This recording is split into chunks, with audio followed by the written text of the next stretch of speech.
Hopefully that's going to stay there before the wind picks up. Okay Nick, my name's Scott and this video comes to you all the way from New Zealand. I'd just like to say thank you for making your tutorial on snake whips. At first I was going to make the bullet, but 3 weeks ago I saw your tutorial on snake whip. I thought I'll cut my teeth on that, see how it goes, see if I've got the patience, and I've not looked back since. Hopefully I can replicate what I've just been doing. If not, well, yeah. And it's a no.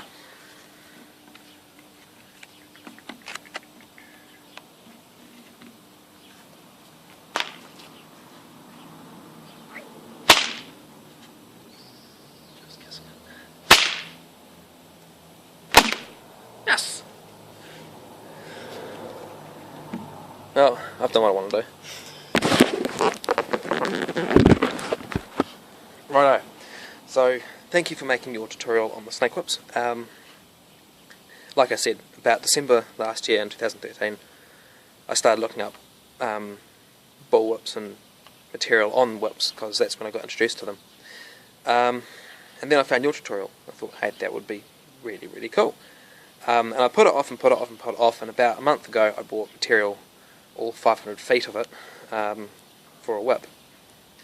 And then 3 weeks ago I saw a tutorial from you on snake whips, and I thought, okay, I'll cut my teeth on that.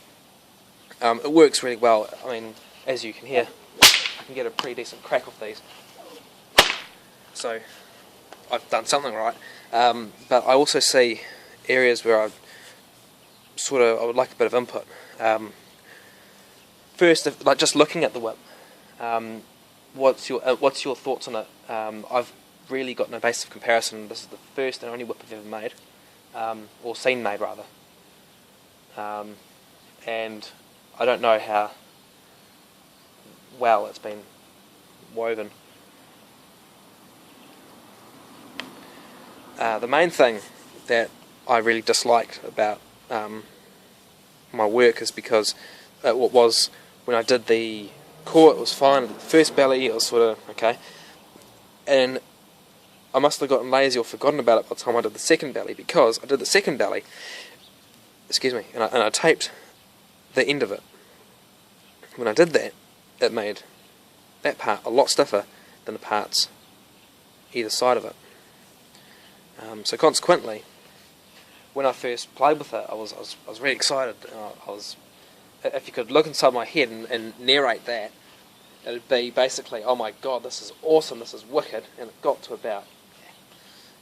about here, and I had in mind a fit because that part was straight, when all the way before it was curving, and I was just beside myself, really. So what have I done wrong in terms of wrapping with tape there, or is it to do with plaiting and me having plaited poorly or too tightly over that section? And also, I just want confirmation really. Shortly after I passed that part, that point when I was doing the outer belly, I panicked because I remember seeing your video on how if you are plaiting and you just if you're plaiting and you plait, pull, the top can look quite tight, but when you flip it over, the bottom can look quite elongated and splayed out. So I panicked and thought, okay, the top's too tight, so I'll back off the tightening the top, and I will tighten the bottom. And that just resulted in the whole thing being looser. So consequently, I've got this rather consistent taper, this rather consistent tension in the whip. I get to this part and it's stiff as all sin, and then I've got this part that's it looks like someone's taped the transition between a handle and the thong of a bullet poorly. So I just want confirmation, does that in fact make it less responsive? Does it transfer less energy to the cracker? Another question I had is, does the thong ideally need to be tight? Because I've heard and experienced sort of conflicting things. I heard someone say at a festival I was at last year that the tighter the thong is braided, the more energy is stored in the taper of the whip, and the more energy gets ultimately transferred into the tip of the cracker. And it made sense to me at the time, and I was playing with a whip that seemed a lot tighter than my friend's bull whips, and yeah, it made sense to me. But my friend's got bull whips, and theirs is quite loose. It's actually probably as loose as, I don't know if you can gauge how springy this isn't, but their whips are woven quite loosely. And when I flick the handle of the bull whip that they own, it rolls out nicely and evenly across the entire length of the thong, and indeed the fall and cracker.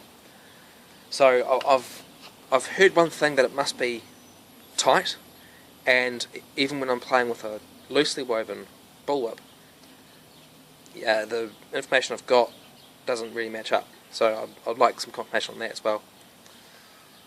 I'm always forgetting things to talk about. I think the last thing I want to talk about is care instructions. How do you tell people that buy whips from you to care for them? Is it just a surface wash with a damp rag, or do you go right up to sticking them in a washing machine or something? It sounds silly for me to say that, but I'd just like to know exactly what's the correct way to care for a whip. And I'd just like to say how incredibly cool this is. The number of times I've gone to go to someone's house to show them, and I've been looking around my flat for it, and I can't find it because it's stuck in my pocket and I don't notice it. I'm so used to seeing my two friends' bull whips have this handle on it, and of course you can't put that in your pocket, so it's really quite cool. It is a very much go anywhere whip, and I just love it. So thank you so much for making the tutorial for a start, and thank you so much for putting in the detail you did and making it as good as you did. I know that video editing takes a lot of time. I've been making this video for about a week now. I finished this on Tuesday. Sorry, I finished this Monday. It's now Sunday. So yeah, it took me about, by the way, I started it at about 4 o'clock on the Saturday last week,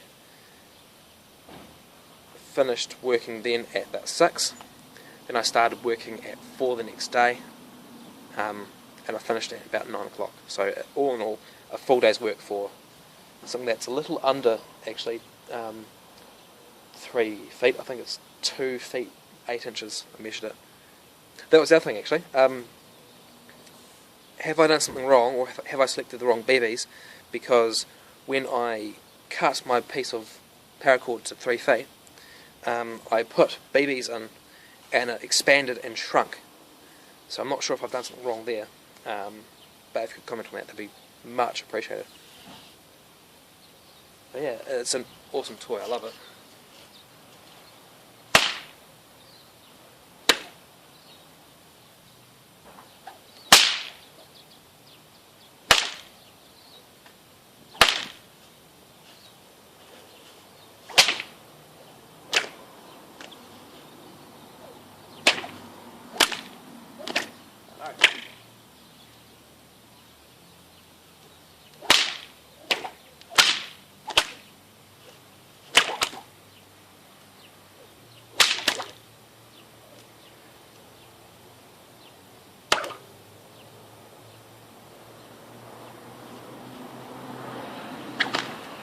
Haven't quite got the Tasmanian cut back yet. But yeah, thank you.